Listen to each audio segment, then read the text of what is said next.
Deputy Speaker, my heart goes out to the member for the difficulties he and his family have been facing.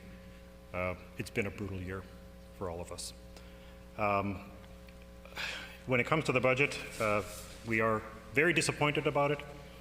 We did present a number of recommendations to the Finance Minister, and what we wanted to see, what we hoped to see, was stability, relief and recovery.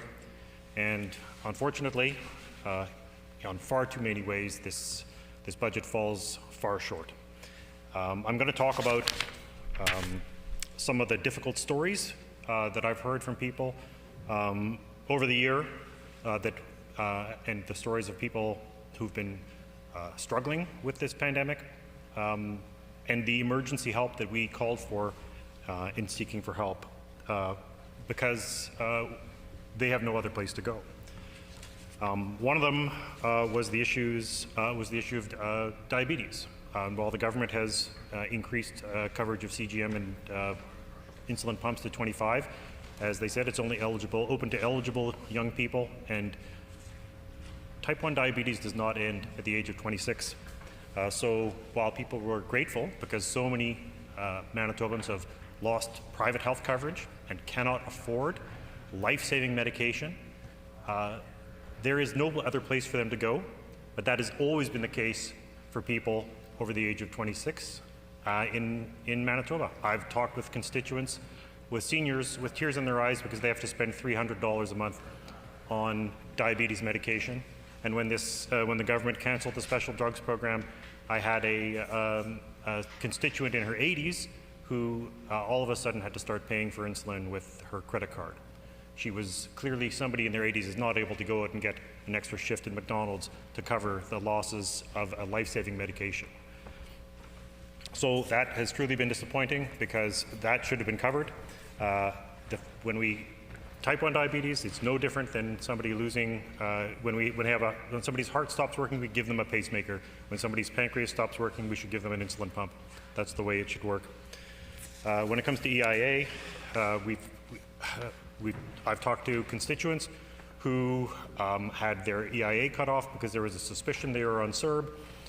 There have been terrible crises and breakdowns in communications in the EI and in Manitoba Housing.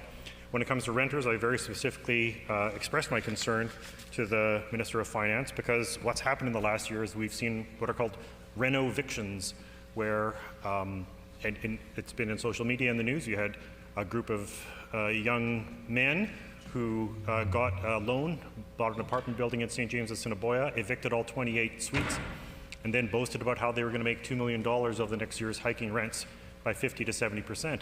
That's $75,000 per suite that on average, that is going to be pulled out of the pockets of tenants. It's outrageous. It's been frightening because what we're seeing over the last year is the acceleration of money being taken out of the pockets of the middle class and the working class, taking out money out of the pockets of the poor and putting pockets and accelerating that process of putting it into the pockets of the wealthiest people in society. And that's what this budget does. It's not so much a budget as a heist. It's a smash and grab looting of the public treasury where we're going to be borrowing billions of dollars to cut checks to the hardworking pipelines of Manitoba. It's not just homeowners. It's not at all just homeowners. And the Premier likes to talk about the kitchen table, but all this is going to go to the boardroom table. It's totally unacceptable at a time of crisis. What we need right now is fairness. What we need right now is honesty, especially about harsh truths. But when we hear that there's going to be $400, $800 over the next 2 years for the average Manitoban, so again, with this budget, we keep on getting multiple years being lumped together. We keep on getting exaggerated numbers. We hear 3 years of investments on infrastructure being stuck together to make it look bigger. And this government has consistently promised things they have never delivered. They've always overpromised and they've always underdelivered. They promise gold and they deliver pyrite. Because that $400 per household is $200, that's 2 months. And over 50% of Manitobans right now are $200 away from insolvency. So that check is going to cover them for 2 months. But it's going to cost everyone else billions because we're all going to have to pay it back. It's borrowed. That is borrowed money. We're going to add $8 billion to the deficit to pay for this. And it's going to go to commercial properties and commercial property owners. It's going to go multiple people with multiple farms will be able to get multiple checks. People with multiple properties will be able to get multiple checks. People talk about the concentration of wealth and the concentration of income. The concentration of property ownership is way worse than the concentration of income. So this is one of the most unjust possible tax cuts you could imagine. People at the very top of the income scale who own tens of thousands of acres of farmland, people who own hundreds of millions of dollars worth of real estate will get massive paybacks. And the idea that this is going to be good for the economy is absolutely false. Because when you give all that extra money to people at the top, I don't believe in trickle-down economics. The people who actually create jobs are entrepreneurs. The people who actually create jobs are small businesses in the first 5 years of their operations. That's known. And they don't actually have access to capital.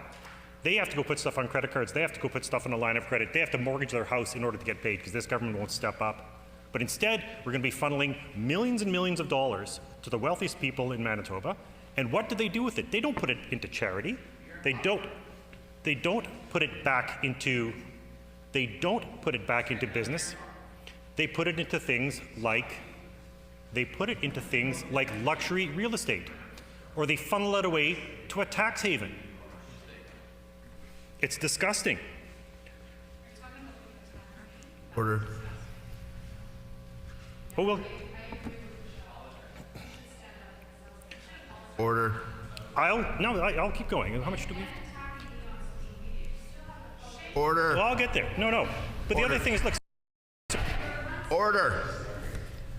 When I'm standing here, everyone's supposed to be quiet. The honourable member for St. Boniface. Thank you, Mr. Deputy Speaker. When we talk about early childhood education and the fact that people won't be able to get back to work, we've had one of the worst death rates in the pandemic in private care homes, but we're not seeing investments in private care homes, except in a few pork barrel patronage spots in southern Manitoba. Students are being forced to take on more and more debt. Crown lands are out of luck. They're being forced off their land. There's nothing for buy local. We have a crisis in healthcare, quite aside from the absolutely failed vaccine rollout. And I will say that last year, when this government chose to permanently keep $338 million that was taken from First Nations children by NDP and PC governments, I thought it was one of the most immoral things I've ever seen. Because every time you hear about an Indigenous child or a First Nations child who's in trouble, if you hear about somebody that they're homeless, or that they're in trouble, or that they've gone missing or murdered, the likelihood is not only that they were taken from their family by CFS, but the money was taken from them as well. $338 million. And I did think that was one of the most immoral things that I've ever seen, because I didn't actually think it would be possible for caring people to do that when there are children who are sleeping under bridges, people who are being forced into prostitution, people who are sexually abused. This is one of the most important moral issues that Manitoba has ever faced, and those children have been failed for decades. It's a shame. It's an absolute disgrace. So I do get upset about it. I do get upset about it when I hear that someone who's close to my family is living under a bridge and they've got a drug problem because they went from foster home to foster home to foster home. Or when I hear that a friend has gone for help because they've been abused and they don't get it. And there's no help anywhere, and nothing ever happens. There are no consequences for anybody who ever did anything wrong. Instead, what happens is that we get this budget where people are being impoverished. It's Robin Hood in reverse. We're actually seeing money being taken from the poorest people in society and given to the richest people in society. It's a smash and grab looting. It is the worst. It is, I will not say it's worse. I will not say it's worse than stealing money from First Nations children in care and then blocking them from ever seeking justice. That, I'm sure, will be the worst thing I ever see. But this comes close. because this is going to decimate our education system. It will continue to fail our healthcare system, and it is the most uncaring, selfish, greedy budget I could possibly imagine at a time when those are the last things we need. We need to deal with the harsh truths and the problems in this province. We need to be honest. We need to be clear about what's happening. And we need to be honest with our budgets and honest with our policies, and we need to be fair. Order.